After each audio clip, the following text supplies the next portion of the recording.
দেখুন, সেভাবে বলতে গেলে আমাদের মননে, নয়ন এবং হৃদয়ে নেতাজির বাস করে। আমরা নেতাকে নিয়ে ভীষণ গর্বিত, সারা ভারতবর্ষে গর্বিত। পাশাপাশি আমরা যারা পশ্চিমবঙ্গে বাস করি তারা সবাই গর্বিত। দেশের স্বাধীনতার ক্ষেত্রে নেতাজির একটা বড় ভূমিকা আছে। আমাদের মাননীয় প্রধানমন্ত্রী বারবার একথা স্মরণ করেছেন। উনি আন্দামানে নেতাজির সম্বন্ধে স্মরণ করতে গিয়ে বেশ কিছু কাজ উনি করেছেন। তাছাড়া দিল্লিতে যে কর্তব্য পথ, সেখানে নেতাজির মূর্তি উনি স্থাপন করেছেন। সুতরাং নেতাজি সম্বন্ধে নতুন করে বলার কিছু নেই। আমরা যখনই সুযোগ পাই নেতাজি সম্বন্ধে জানার চেষ্টা করি এবং নেতাজির যে কাজকর্ম সেটা আরও বেশি করে জানার চেষ্টা করি। তাই আমি গতকালকে বিধানসভা শেষে শিলিগুড়ি আমার বাড়ি, আমি এসেছি এবং এইখানে আসার সুযোগ পেয়েছি। আমি ঠিক করেছি এখানে আসবো। এখানে এসে দেখলাম এই এত জিনিস, এত জানলাম, এনাদের সাথে আমাদের পরিচয় হলো। ইনি আমাকে জানালেন এ সম্বন্ধে, এখানে যে যে ঘটনাগুলো ঘটেছিল। সত্যিই খুব ভালো লাগছে যে আমরা এমন কিছু মানুষ আমাদের দেশের জন্য পেয়েছিলাম। এবং আজকে যে পরিস্থিতি আছে, যাই ঘটুক না কেন, নেতাজি মানুষের মনে আছে এবং মানুষের মন থেকে নেতাজিকে কখনোই মুছে ফেলা যাবে না। গতকালের মুখ্যমন্ত্রীর বক্তব্য এবং তারপর একজন ইতিমধ্যেই অ্যারেস্ট হয়েছেন, হয়তো শুনেছেন আপনি, চাকুলিয়া। যিনি ইস্যুটাকে তুললেন, এই যে রাজ্যসভার সাংসদ কোচবিহারে অনন্ত মহারাজ, তার সেই প্রসঙ্গে কী বলেন? তাকেও কি গ্রেপ্তার করা উচিত বা গ্রেপ্তার হবেন উনি? দেখুন, সেটা সরকার ঠিক করবে, কি করবে না করবে। অ্যাজ এ স্পিকার আমি ওইভাবে সরকারের কাজকর্মে কিছু বলতে পারি না। কিন্তু আমি একটু মনে করি যে নেতাজি সবার ঊর্ধ্বে, নেতাজিকে নিয়ে এমন কিছু করা উচিত না যেটা কিনা জনমানুষের বিরূপ প্রতিক্রিয়া সৃষ্টি হয়। যারা এগুলো করছেন সব জেনে বুঝেও দায়িত্ববান মানুষ হয়েও করছেন। নেতাজি প্রেমী যারা, দেশপ্রেমী যারা, তারা দাবি তুলছেন যে নগেন রায়কে গ্রেপ্তার করা হোক, অনন্ত মহারাজকে গ্রেপ্তার করা হোক। না, সেটা তো সরকার ঠিক করবে। যে কোনো অন্যায় যদি কেউ কাজ করে থাকে তার এগেনস্টে আমাদের আইন আছে, আমাদের আইন সেই ব্যবস্থা নেবে। এবং আমি শুধু এইটুকু বলতে পারি যে এমন কিছু মানুষরা আছেন আমাদের ভারতবর্ষে, তাদের সম্বন্ধে কখনোই কোনো সমালোচনা পজিশনে আনা উচিত না, সমালোচনা করা উচিত না। কারণ তারা সব কিছুর ঊর্ধ্বে, তাদের মানুষ প্রায় দেবতা জ্ঞানে পুজো করে। তাই এক্ষেত্রে যদি আমি এমন কোনো মানুষ সম্বন্ধে কটু কথা কিংবা এমন কথা বলি যে ওই মানুষগুলোর মনে আঘাত লাগবে, সেটা কখনোই করা উচিত না। ইতিমধ্যে একজনকে অন্যায়। আজকে চাকুলিয়াতে একজনকে অ্যারেস্ট করা হয়েছে এই বিষয় নিয়ে, কি বলবেন? দেখুন, কোথায় কি করলো না করলো সেটা নিয়ে তো আমি মন্তব্য করতে পারি না।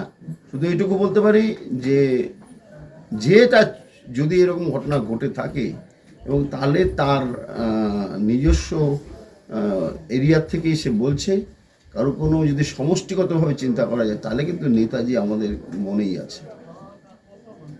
আর ওভারঅল এইটা দেখলেন, মানে আর কি ইনোভেশন দরকার রয়েছে?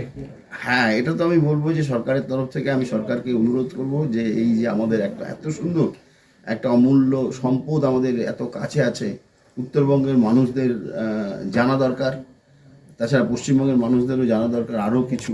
এইখানে এই বিষয়টাকে নিয়ে সরকারের আরও একটু পদক্ষেপ নেওয়া দরকার, যাতে কিনা আরও সুন্দরভাবে এটা রাখা যায়। পর্যটকদের যাতে আরও, হ্যাঁ, পর্যটকদের অ্যাট্রাক্ট করা যায় এবং মানুষ জানতে পারে। এখানে রিসার্চ অ্যাক্টিভিটি হতে পারে, এখানে আরও অনেক কিছু হতে পারে। কারণ উনি এখানে যখন ছিলেন গৃহবন্দী অবস্থায়, উনি তখন এই ইয়েতে ঝর্ণা দেখতে যেতেন। এইখানে উনি তার বক্তব্য যে 2 বছর বাদে ত্রিপুরা কংগ্রেসে যে বক্তব্য রেখেছেন, সেই বক্তব্যটা উনি এখান থেকে লিখেছিলেন।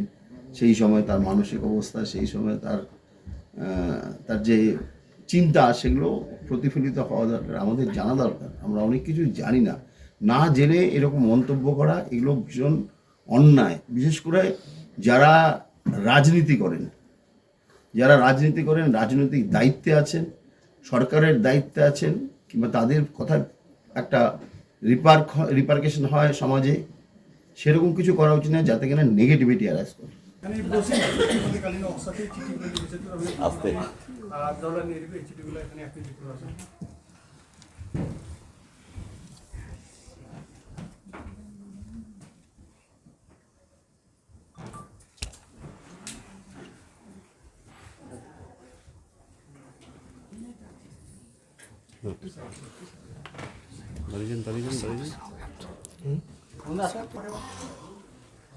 হাতের লেখা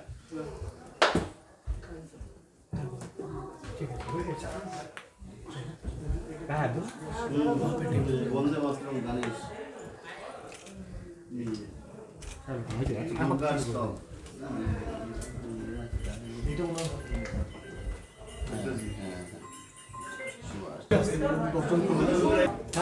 আমাদের স্টাফ আমরা দুজন এখানে আছি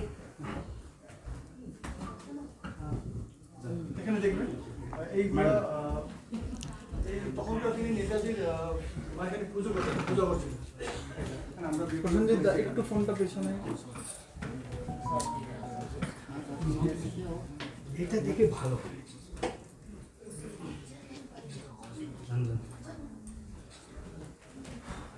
ভাই একটু পিছু আসবে তো পেছনে পেছনে একটু হ্যাঁ কিন্তু ফ্রেমটা পাচ্ছি না আমি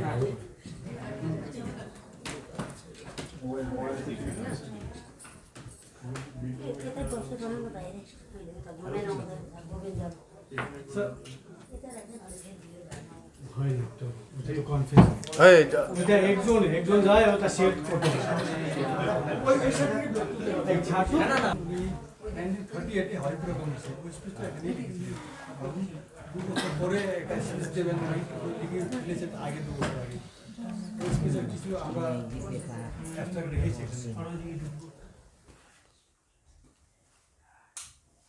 আসতো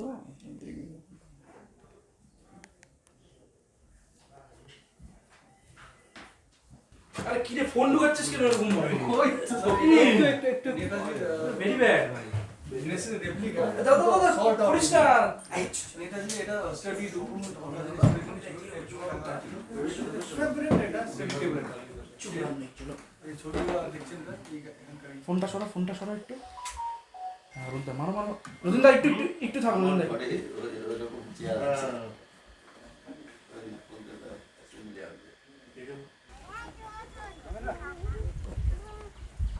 তোরা সাইড হয়ে যা পিছিয়ে যাও আমি তো ঠিক নাই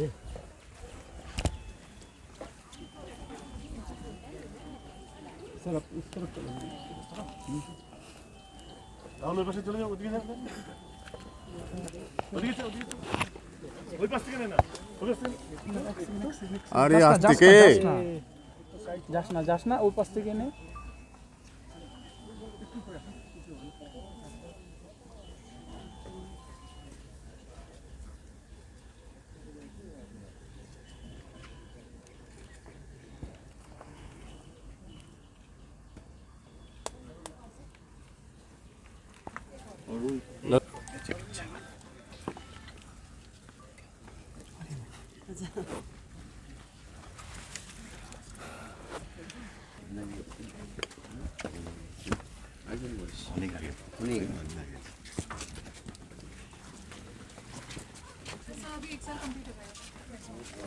লং ছড়া আসতে मकान की जगह सर टावर की तरफ जाते हैं अच्छा और ना मकान सर गाजियाबाद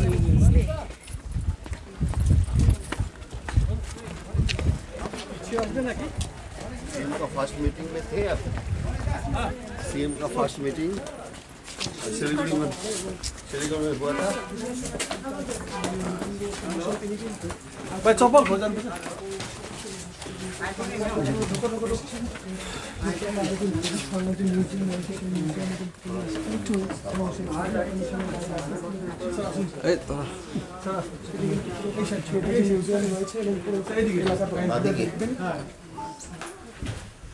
সারা তো একদম সামনে চলে গেছিস ওটাই তো জায়গাটা ছোট না ডিস্টেন্সটা বড় কর জায়গাটা ছোট না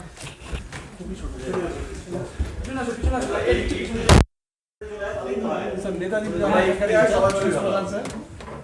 নেতাজি যখন এখানে আসছেন তখনকার দিনে দেখবেন এই নেতাজি যখন এখানে গৃহবন্দী ছিলেন 1936-এ তখন উনি এখান থেকে সকল ওয়াইফ ফ্যামিলি সেক্রেটারি চিঠিগুলো লিখেছে 26টা চিঠি হ্যাঁ 21টা চিঠি তার মধ্যে উনি পেয়েছেন 26টা আমি শুনলাম 26টা চিঠি 11টা ওনার আরে লং এ না রে ওই লং কর না এদিকে আয় না যাদের থেকে বাড়ি নেওয়া হয়েছে তার থেকে 1922 সালে পার্টি নিয়েছেন এই লোকটা ছিল তখনকার আসার প্রদেশের ডিএসপি পিটার ডিএসপি দাদা একটু এইদিকে কাজ হয়ে দেখুন ক্যামেরা তো মনে যাচ্ছে মনোযোগ আসি ওই পাশে চলে যাবে একটু প্রোফাইল তাহলে আপনার বলতেও সুবিধা হবে। ম্যাডাম এক্সকিউজ মি ম্যাডাম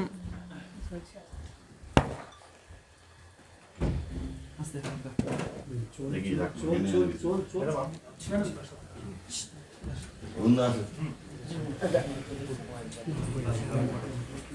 বন্ধুরা স্পিকারের পাশে আজকে নেতাজি সুভাষচন্দ্র বসুকে তিনি শ্রদ্ধা জ্ঞাপন করতে এসেছেন এবং জানিয়েছেন যেভাবে রাজ্যে নেতাজির উপর অবমাননা করা হচ্ছিল সেই বিরুদ্ধে কিন্তু গতকালকে তো মুখ্যমন্ত্রী তিনি নিজেই মরা মন্তব্য করেছেন যারা নেতাজি শহীদকে যারা অপমান করেছে একটু পেছনে কিছু আসুন যার জন্য একটু পেছনে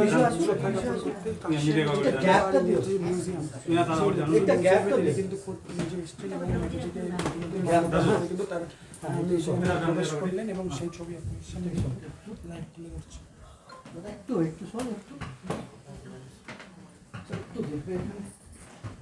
এদিকে ঢুকবে।